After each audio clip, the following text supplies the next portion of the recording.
Every minute of Narrative's reporting, every story that we break is made possible by our... You too can become by joining at patreon.com/narrative. Narrative, where truth lives. Breaking tonight, we're learning that President Biden's son is being indicted on 3 gun charges. All of this comes days after Speaker of the House Kevin McCarthy announced a political inquiry to impeach Joe Biden based on his feelings. Will the president's son actually sink Joe Biden's chances of re-election? And what does that mean for Donald Trump? All of that is... Gun charges aside, this week was an opening salvo in a determined effort to topple Joe Biden. Hello, everyone. Here's the 5-page indictment handed down by Special Counsel David Weiss about Hunter Biden. Nothing unexpected here, but Hunter's attorney, Abby Lowell, points out that they had already struck a plea deal bargain to get Biden off these charges. Of course, this really isn't an inquiry or an indictment of the president's son. It is about denying in a second term and reinstalling Donald Trump as the U.S. president.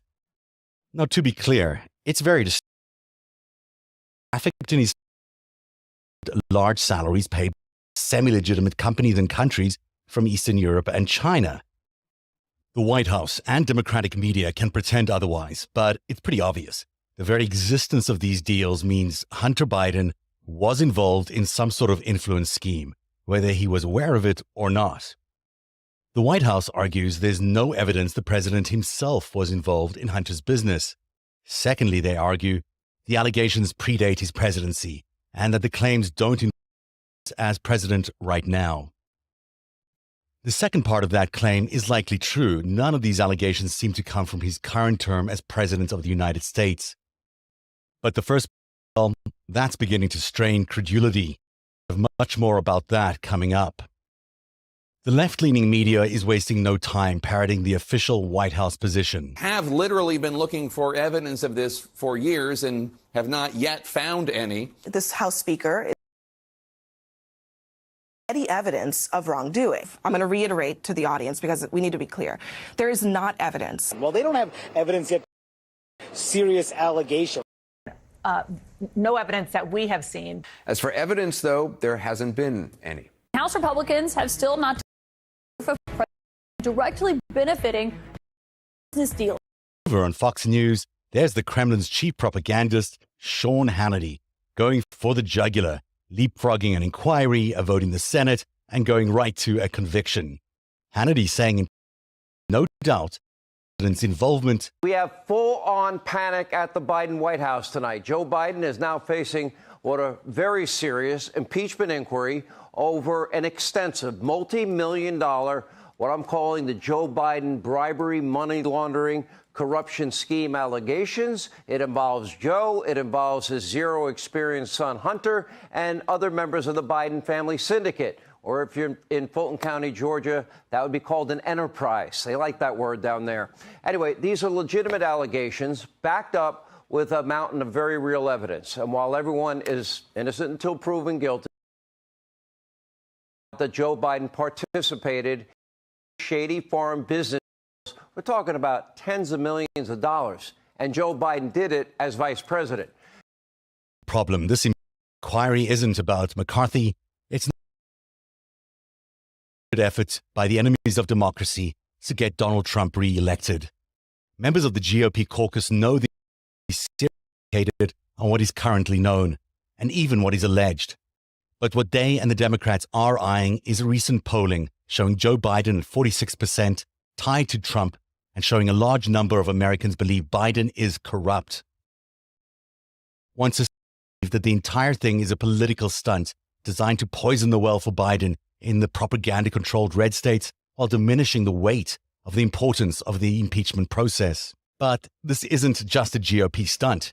It's very likely a very well-funded Chinese and Russian effort to delegitimize Biden and re-elect Donald Trump. It's that.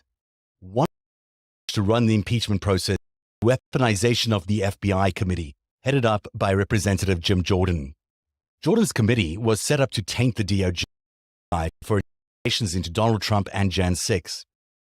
The committee has gone as far as threatening to impeach the FBI director, and now they're calling to defund the Department of Justice. A few weeks ago, an FBI counterintelligence agent named Jonathan Boomer went public in a whistleblower complaint, alleging that FBI managers helped promote Hunter Biden's Burisma allegations that he uncovered, while they also suppressed investigations into Rudy Giuliani's Ukrainian and Russian ties. The whistleblower complaint raises more questions than it does answers, but we'll leave that for another day. However, buried inside the report, the FBI counterintelligence agent reveals the stunning origins of Biden Burisma. So Jonathan Boomer, the FBI counterintelligence agent, says that Rowley and The Economist, these are two code names for his sources, provided me with a thumb drive with supporting documentation, much of which was in the Ukrainian.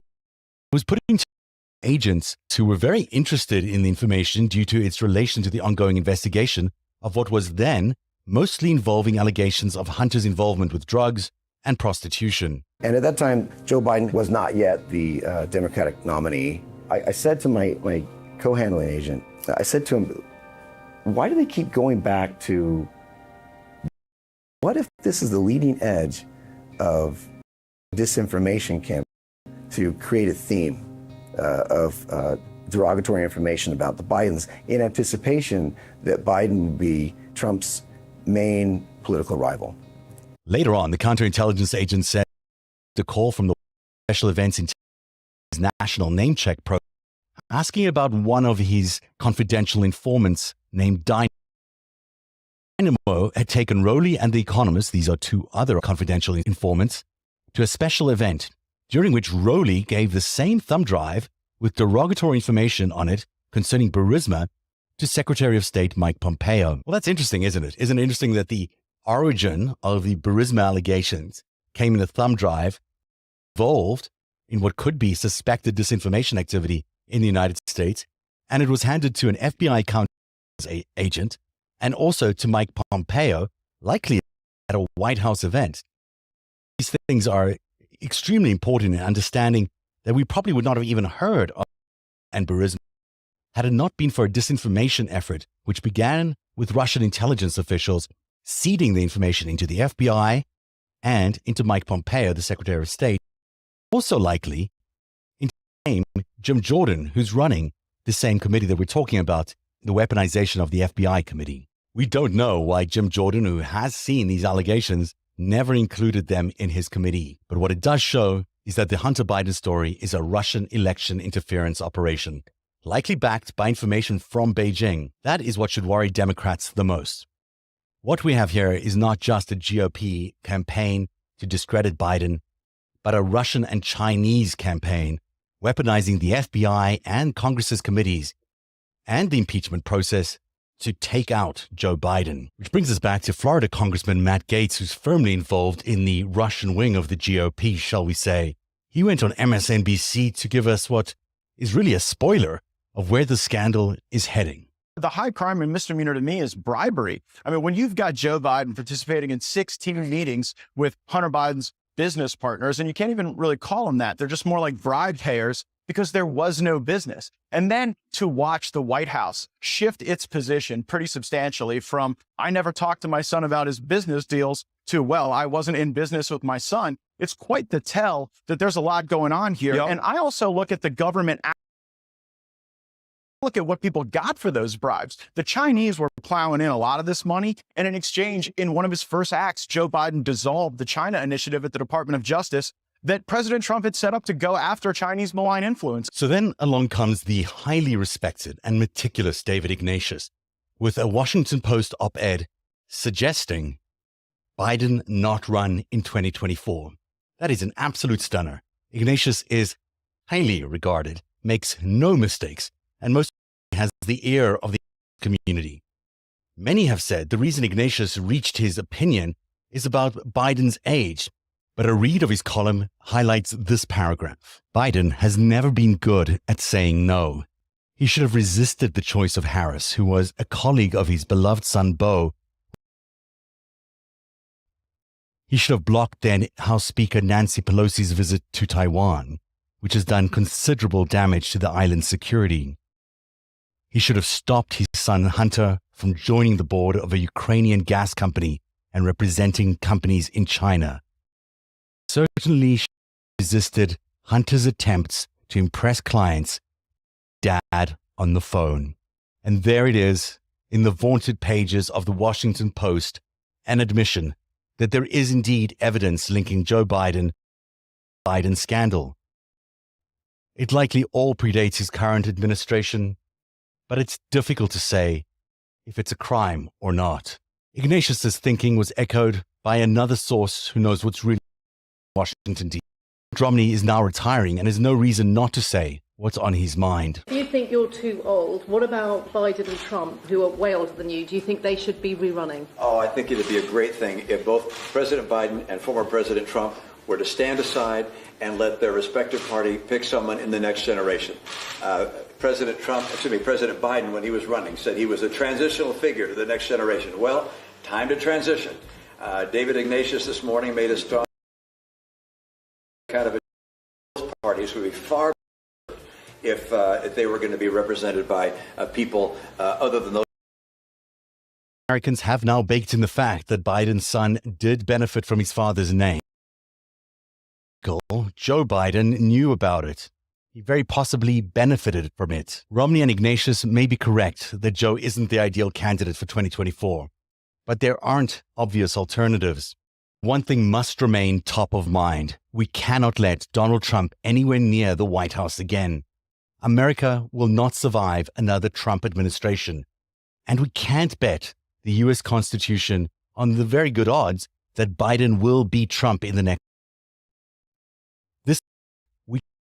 The Russian operation to oust Joe Biden its course. David Letterman, of all. When I was at CBS News, I had to cover the stunning operation to oust David Letterman from his top night show on claims that he staff a lot. Now, to be clear, Letterman was our colleague at CBS, and the allegations involved a colleague at CBS News. And there's really no comparison between a talk show host and the President of the United States. But to everyone's surprise, Letterman went on the air that night and confessed to it all. It worked. And the storm blew over, and Letterman survived. We cannot let Trump run, and we cannot allow the operation to elect Donald Trump, known as the Hunter Biden Burisma operation, to succeed. Biden can credibly argue that most retired politicians lobby after they leave office. Maybe some of them do it through their family members to maintain perceptions of independence. There's no doubt all of this seems unseemly. But it's not, certainly not a crime that Trump is involved with. And it's not the type of crime that threatens the bedrock system that is the United States. After all, it's very easy to argue that a former vice president can't really survive on $250,000 and provide for his family, grief, and other challenges. This is a very disappointing chapter in the Biden family history, but it doesn't take away from his incredible achievements in his first term as president. Does it shake my belief that Biden is perhaps one of the greatest presidents in U.S. history, a claim I've made many times on Twitter? Maybe a little. But we do live in a very different world now than before Donald Trump. And so I cut Joe some slack on this. Let's see what comes out of what happens next. Donald Trump is a criminal, a psychopath with a penchant and a track record that could destroy the United States. He's animated support from our adversaries, and he has blood on his hands. He's now been indicted 4 times on almost 100 charges, and he's limited right-wing media network. I think it's safe to assume as well that while the Hunter Biden information is very much a product of Russian disinformation, it's likely there's more to come, especially because a lot of the Biden allegations involve Hunter's dealings with China. And the Russian-Chinese alliance will release more information to taint Biden the closer we get to the election. It's good that Biden will trounce Trump today. There is no question we can't risk another Trump presidency, even if it means we'll get another Biden term. I've been on the record that I believe Joe Biden will go down as one of the greatest presidents in the United States history, and I stand by that. His first-term record, including his diplomatic jiu-jitsu, of remarkable pragmatism, tied to be an American. If he is the Democratic candidate running against Donald Trump, by now the same. But the White House and Democrats must get their heads out of the sand. It's just not true that Hunter didn't benefit from Joe Biden's name. And it's also likely true that Biden himself benefited from Hunter's activities. This is not information coming from the GOP. This is information coming from Russia and China. Odds are he'll win against any Republican, even if he is impeached. But he needs to get ahead of the claims, which will get worse before they get better. And Donald Trump must not be allowed to run in the upcoming election, and neither should any candidate who violated the U.S. Constitution by supporting an insurrection. And if the reason Biden wants Trump to run is because he knows he can beat him, then he is taking a calculated risk on the Constitution, which we should not do at this time when the enemies of democracy have invested so heavily in America's destruction. Joe Biden does not want to be the domino that's responsible for the collapse of the structure that's held up America for 250 years. Every minute of Narrative's reporting, every story that we break is made possible by our patrons. You too can become a patron by joining at patreon.com/narrative. Narrative, where truth lives. One day, you'll tell the story of autocrats, crooks, and kings who came for our freedom.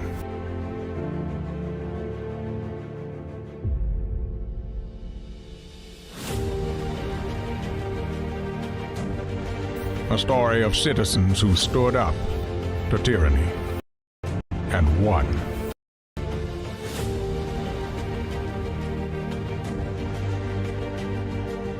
The people prevailed